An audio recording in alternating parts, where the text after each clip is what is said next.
Հայաստանում պայմանագրային զինծառայողը ատեստավորման արդյունքում կարող է ստանալ 205-ից մինչև 470,000 դրամ հավելյալ աշխատավարձ։ Ազգային ժողովում այս մասին հայտարարել է Պաշտպանության նախարար Սուրեն Պապիկյանը։ Սա ըստ նրա էական բարելավում է, ինչն անդրադարձել է զինծառայողների սոցիալական վիճակի վրա։ Այս պահին ունենք գործընթացին մասնակցած զինծառայողների 65%-անոց ատեստավորում, նշել է նախարարը։ Պապիկյանի խոսքով բանակի ամենաարժեքավոր կապիտալը նրա մարդկային ռեսուրսն է։ Նա հայտարարել է, որ օրինական թափանցիկ ու պարզեցված համակարգով զորակոչի հասարակության մեջ բանակի նկատմամբ վստահության շեմը բարձրացնելու ամենահուսալի միջոցն է։ Արվում է առավելագույնը զորակոչի օրինականությունը երաշխավորելու համար, առաջին հերթին հենվելով իրավախախտումներն ու սողանցքները բացառող մեխանիզմների վրա, նշել է նա։ Պապիկյանն ասել է, թե կարևոր նշանակություն ունեն 25-օրյա վարժական հավաքները, նշել է, որ ռազմատեխնիկական կապերի ընդլայնումն ու սպառազինության դիվերսիֆիկացիան Հայաստանի անվտանգային ճարտարապետության գլխավոր ուղղություններից են ու հենց այս տրամաբանությամբ էլ շարունակում են զինված ուժերի արդիականացման ուղղված աշխատանքները։ Մեր ուշադրության կենտրոնում է նաև տեղական ռազմարդյունաբերությունը։ 2022-ին ունեցել ենք տեղական ռազմարդյունաբերական ընկերությունների մոտ 5.5 միլիարդ դրամի պայմանագիր։ Հետագայում եռամյա պայմանագրերի արդյունքում այդ թիվն այսօր դարձել է 171 միլիարդ դրամ, նշել է նա։ Պաշտպանության նախարարն ընդգծել է, Հայաստանի սպառազինությունն ու բանակն օգտագործելու է մեկ նպատակով՝ Հայաստանի Հանրապետության տարածքային ամբողջականությունն ու ինքնիշխանությունը պաշտպանելու համար։ Բանակի խելամիտ համալրումը մեր ռազմավարական առաջնահերթություններից է, հավելել է Պապիկյանը։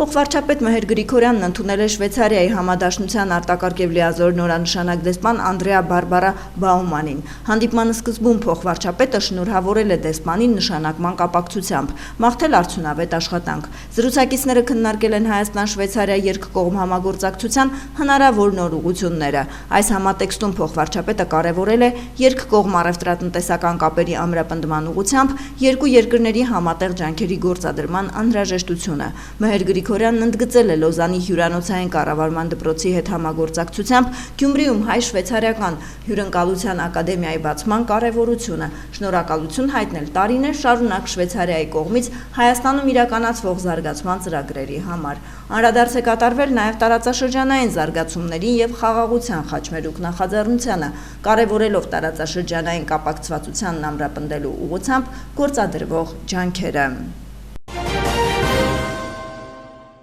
Հայաստանի Հանրապետության և Լեսոթոյի թագավորության միջև դիվանագիտական հարաբերություններ են հաստատվել։ Armenpress-ն այս մասին տեղեկանում է արտաքին գործերի նախարարության տարածած հաղորդագրությունից։ ՄԱԿ-ում Հայաստանի մշտական ներկայացուցիչ Պարույր Հովհաննիսյանը և ՄԱԿ-ում Լեսոթոյի մշտական ներկայացուցիչ Մատետե Նենան նոյեմբերի 12-ին Նյու Յորքում ստորագրել են համատեղ կոմյունիկե Հայաստանի Հանրապետության և Լեսոթոյի թագավորության միջև դիվանագիտական հարաբերություններ հաստատելու մասին, նշված է տարածված հաղորդագրության մեջ։ Գլխավոր դատախազ Աննա Վարդապետյանն ընդունել է Հայաստանի Հանրապետությունում Իտալիայի Հանրապետության արտակարգ և լիազոր դեսպան Ալեսանդրո Ֆերրանտիին։ Աննա Վարդապետյանը ողջունել է դեսպանին գլխավոր դատախազությունում, բարձր է գնահատել մի շարք ուղղություններով երկու երկրների իրավապահ կառույցների միջև համագործակցությունը։ Այդ համատեքստում Հայաստանի գլխավոր դատախազն ընդգծել է 2025 թվականի նոյեմբերի 6-ին և 7-ին Իտալիայի Հանրապետություն կատարած աշխատանքային արդյունքների կարևորությունը, Հայաստանի զինվորական դատախազության և Իտալիայի Գերագույն վճռաբեկ դատարանինքից գլխավոր զինվորական դատախազության միջև համագործակցության ընդլայնման մասին փոխըմբռնման հուշագրի ստորագրումը, հանդիպումները Իտալիայի վճռաբեկ դատարանի գլխավոր դատախազի, Իտալիայի Գերագույն վճռաբեկ դատարանինքից գլխավոր զինվորական դատախազի, Իտալիայի վերաքննիչ զինվորական դատարանի նախագահի և վերաքննիչ դատարանի գլխավոր զինվորական դատախազի, ինչպես նաև Իտալիայի զինվորական դատական խորհրդի փոխնախագահի և խորհրդի անդամների հետ։ Հիշեցնենք, 2023 թվականի հունիսի 30-ին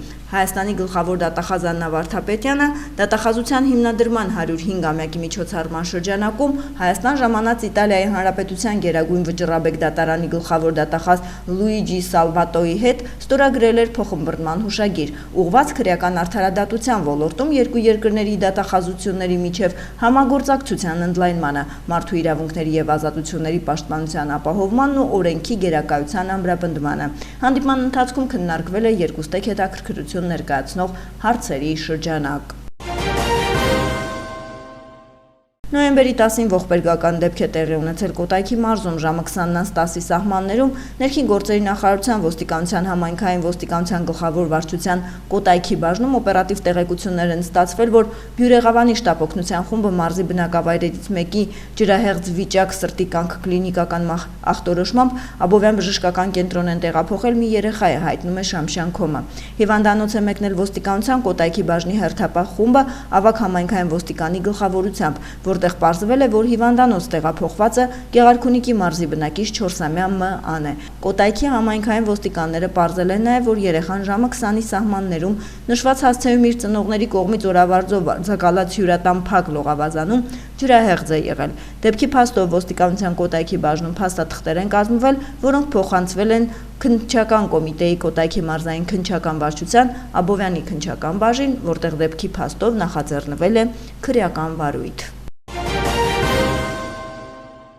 Վազգեն Սաղաթելյանին Նարեկ Սամսոնյանին կալանավորելու միջնորդություն է ներկայացվել դատարան, այս մասին լրատվամիջոցներին տեղեկացրել է պաշտպան Արսեն Բաբայանը։ Հիշեցնենք, այսօր վաղ առավոտյան ձերբակալվել են Իմնեմնիմի փոդքասթի համահեղինակներ Վազգեն Սաղաթելյանն ու Նարեկ Սամսոնյանը։ Ալեն Սիմոնյանը հաղորդում է տվել իրավապահներին Իմնեմնիմի փոդքասթում հնչած վիրավորական արտահայտությունների եւ սպառնալիքների վերաբերյալ, հայտնել էր ազգային ժողովի նախագահի մամուլի խոսնակը։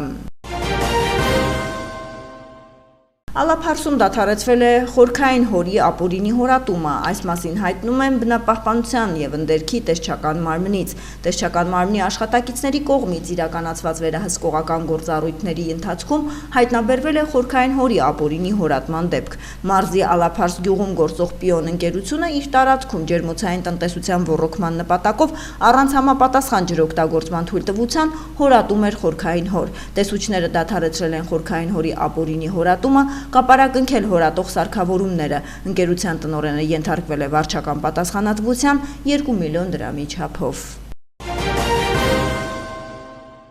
Օպերատիվ իրավիճակը հանրապետությունում նոյեմբերի 12-ից 13-ին բացահայտվել է 154 հանցագործության դեպք, 6-ը նախկինում կատարված։ Նախկինում կատարված հանցագործություններից բացահայտվել է 2-ական դեպք անձնական ունեցված հիգոխության, խարդախության 1-ական դեպք վրաերթի, անձի տիրապետությունից դուրս եկած զույգի տիրանալու։ Հայտնաբերվել է 9 հետախուզվող, կամավոր ներկայացել է 2-ը։ Գրանցվել է զենգզինամթերքի կամավոր հանձնման 2 դեպք։ Ճանապարհատրանսպորտային պատահարների վիճակագրության համաձայն անցած մեկ օրում գրանցվել է 14 ավտովթար, 1 մարդ զոհվել է, 15 ստացել տարբեր աստիճանի մարմնական վնասվածք։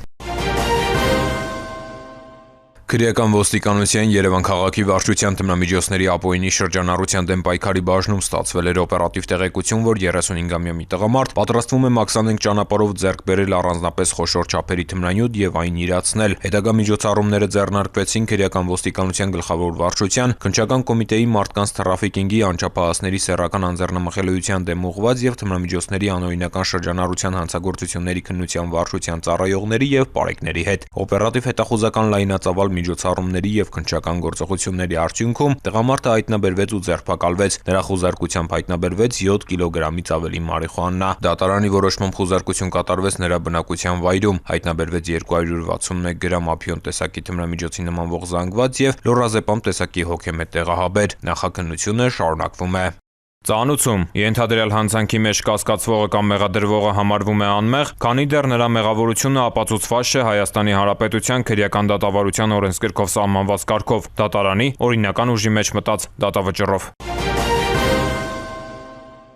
Հիդրոթերապևտաբանության եւ մոնիտորինգի կենտրոնից հաղորդում են հանրապետության մարզերում նոյեմբերի 14-ին 18-ին սպասվում է առանց ստեղումների եղանակ։ Նոյեմբերի 15-ից 17-ին առանձին շրջաններում սպասվում է կարճատև տեղումներ։ Գիշերը լեռնային գոտիներում ձնախառն անձրևի տեսքով։ Քամին հարավ-արևմտյան 2-ից 5 մետր վարկյան արագությամբ։ Օդի ջերմաստիճանը նոյեմբերի 15-ից 16-ի ցերեկը կնվազի 3-ից 5 աստիճանով, իսկ 17-ից 18-ին նույնքան կբարձրանա։